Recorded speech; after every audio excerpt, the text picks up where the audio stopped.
Herkese merhaba. Atlas TV'ye hoş geldiniz. Bugün gerçekliğin bazen kurgudan daha garip, hatta daha korkunç olabileceği fikrini ele alacağız. Kanalıma abone olarak ve videolarımı beğenerek bana destek olmayı unutmayın. Hepimiz Squid Game'i izledik, değil mi? Gerilim, dram. Peki ya size bunun sadece bir dizi olmadığını söylesem? 1980'ler, Busan, Güney Kore. Dışarıdan bakıldığında muhtaçlar için bir sığınak, ancak yıllar sonra ortaya çıkacak karanlık bir sırrı saklıyor. Kardeşler Yuvası.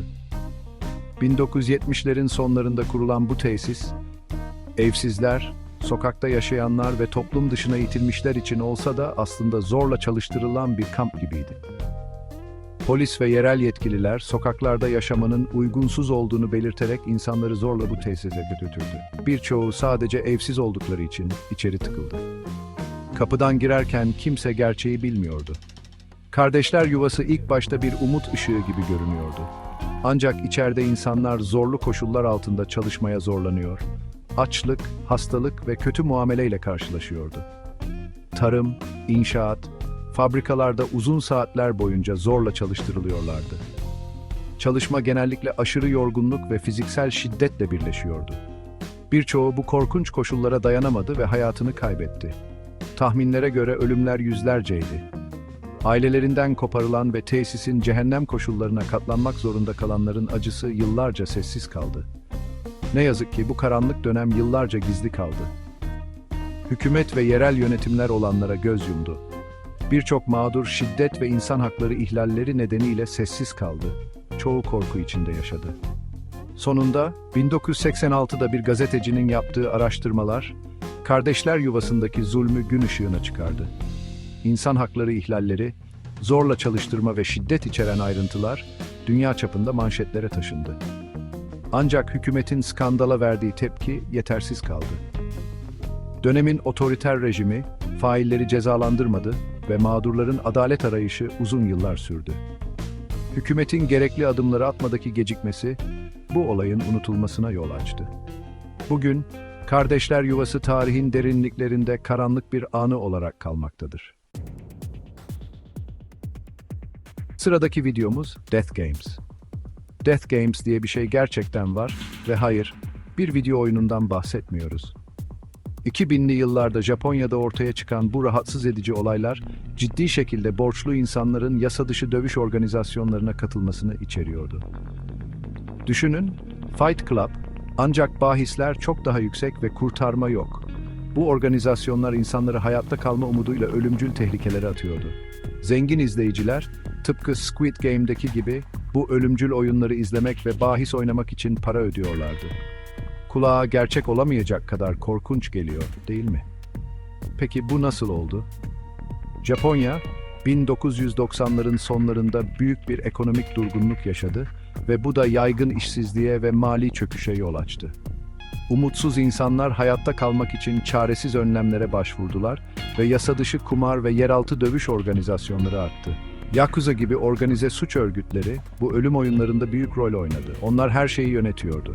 Dövüşçülerin işe alınmasından, bahislerin düzenlenmesine ve hatta oyunların kendilerinin sahnelenmesine kadar.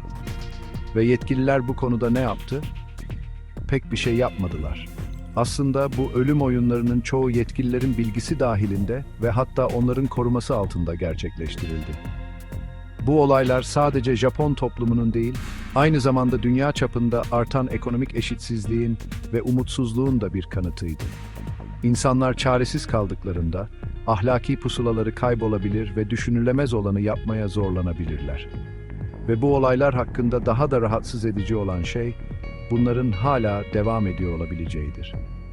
Japon hükümeti, bu ölüm oyunlarını durdurmak için adımlar attı, ancak gizli doğaları nedeniyle tamamen ortadan kaldırılıp kaldırılmadıkları belirsiz. Bu hikayeler, sırların gölgesinde kaybolan hayatların ardındaki derin gerçeği keşfetmeye davet ediyor. Toplum olarak, insanların bu kadar çaresiz durumlara nasıl düştüğünü sorgulamalıyız.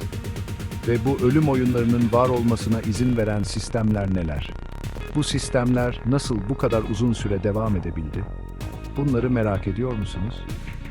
İncelemeye devam edelim ve bu karanlık gerçeği daha derinlemesine araştıralım. Şimdi 16. yüzyıl İskoçya'sına, Sonny Bean ve ailesinin hikayesine hızlıca bir yolculuk yapalım. Bu hikaye tam bir vahşet ve insanın hayatta kalma içgüdülerinin ne kadar karanlık olabileceğinin bir kanıtı.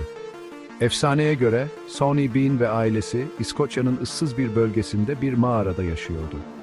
Ama bu sıradan bir aile değildi. Onlar geçimlerini yolculara saldırarak, onları öldürerek ve etlerini yiyerek sağlayan bir grup acımasız hayduttu. Evet, doğru duydunuz, yamyamlıktan bahsediyoruz.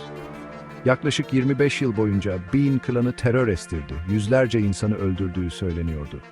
Kurbanlarının kemiklerini mağaralarında saklıyorlardı ve bu da hikayelerine ürkütücü bir gerçeklik katıyordu.